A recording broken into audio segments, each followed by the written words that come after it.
So remember when I posted this video about how you can actually get fined thousands of dollars if you're not properly following FTC guidelines? The FTC actually, for the first time in a very long time, just updated those guidelines. I'm going to show you what the updates are, but it's pretty crazy because they actually didn't put them in the updated guide that we all look at as influencers. You may not know any of this, but you're still legally obligated to follow all of it.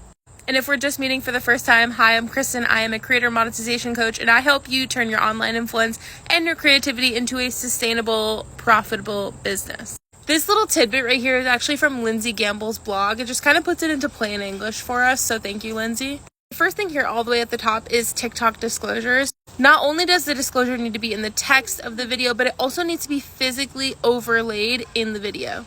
When you are going on any sort of sponsored trips, all of the content during the trip, unless it has nothing to do with the location, needs to be disclosed as well. Obviously, we all heard a lot about de-influencing in the last year.